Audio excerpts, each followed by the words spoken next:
Jangan remehkan inspirasi, motivasi, dan didikan dalam hidup sahabat. Dan kita harus belajar setiap saat, bahkan sampai mati. Harus terus belajar, karena ilmu itu penting dan berkembang.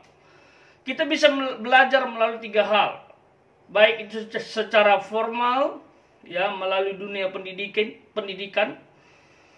Bisa juga secara informal, semi pendidikan, bisa juga informal, seperti hambanya Evangelis Daud Tony.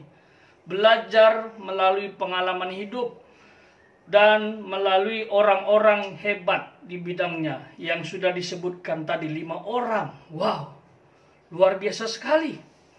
Kalau kita belajar dari latar belakang hambanya Evangelis Daud Tony, beliau hanya punya kemampuan di bidang persetanan. Tetapi kalau kita lihat saat ini, beliau itu bisa ngomong apa saja. Bisa ngomong tentang ekonomi, bisa ngomong tentang hukum, bisa ngomong tentang intelijen dan pertahanan negara, dan lain sebagainya. Memang semuanya bersifat praktis. Tetapi poin penting yang bisa kita petik adalah pengalaman dan wawasan beliau itu luar biasa didapatkan dari orang terdekat. Ini tidak mudah, ya, tidak cepat waktu untuk menghasilkan pribadi seperti ini, ya.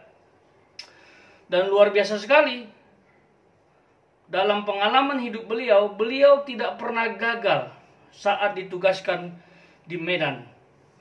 Di medan tugas yang tantangannya nggak mudah.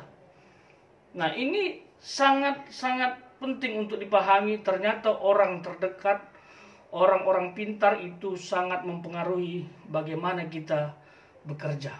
Nah, yang jadi pertanyaannya, siapa orang-orang yang menginspirasi sahabat? Siapa orang-orang yang memotivasi sahabat? Siapa orang-orang yang mendidik sahabat menjadi orang yang seperti sekarang ini? Kalau saya, beberapa dosen sangat berjasa, ya, sehingga saya bisa jadi seperti ini. Seorang pelayan Tuhan, seorang guru, seorang motivator juga bagi banyak orang, ya. Itu karena dosen.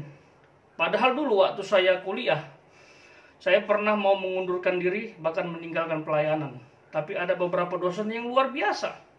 Sekarang sudah ada di sorga, ya. Banyak, ya. Ada namanya Bapak Andreas Suryono. Itu mengajar dalam bidang penginjilan. Ada Bapak Daniel Wohono, dia mengajar dalam bidang sejarah, ya, eksposisi, ya. Ada juga Bapak Pendeta Yohanes Karyanto, ini dalam bidang pelayanan perintisan, ya, dan banyak lainnya, ya. Dan ada juga hamba Tuhan yang sekarang ada di Amerika Serikat, ya, Bapak Yakub Terang Guru Singa. Beliau juga menginspirasi saya secara pribadi untuk bertahan dalam pelayanan yang penuh dengan tekanan. Ada banyak jemaat yang kadang-kadang nggak punya hati untuk hamba Tuhan yang melayani di suatu gereja. Tapi Bapak Pendeta Terang Guru Singa ini bisa tetap kuat, ya, bertahan sekalipun dalam tekanan. Itu dia. Dan ada kata-kata yang sangat menginspirasi dan membuat saya sampai sekarang tidak pernah lupa. Ya, yang pertama, setumpul-tumpulnya pisau kalau diasah pasti tajam juga. Ya, dan ini mendorong saya, saya harus banyak belajar supaya saya nggak bodoh. Karena pada saat itu saya sempat ingin meninggalkan dunia pendidikan. Lalu ada juga statement berikutnya yang saya terima, dikatakan, kehidupanmu sekarang adalah produk masa lalu. Dan kehidupan di masa yang akan datang ditentukan dari sekarang. Oleh sebab itu persiapkanlah dirimu dengan baik untuk menyambut masa depan yang penuh harapan. Setelah itu saya bangkit. Oh iya, ya, saya harus melakukan sesuatu yang terbaik hari ini supaya masa depan saya cerah.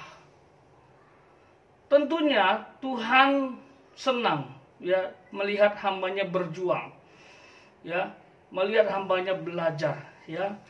Jadi sahabat dimanapun berada, ya, banyaklah belajar Seperti yang saya sebutkan tadi, bisa secara informal, non formal, dan formal. Jangan pernah berhenti belajar, dan ingat ya, banyak-banyaklah mencari teman ya. Cari teman sebanyak mungkin yang punya wawasan tinggi ya. Bertemanlah dengan orang yang punya pengaruh, bertemanlah dengan orang yang punya wawasan luas, supaya sahabat bisa mendapatkan transfer ya, baik itu cara pandang, ilmu, dan lain sebagainya ya. Ini yang bisa saya bagikan, semoga menginspirasi kita. Kalau hambanya Evangelis Daud Tony bisa, kenapa kita tidak? Ya, Tuhan memberkati.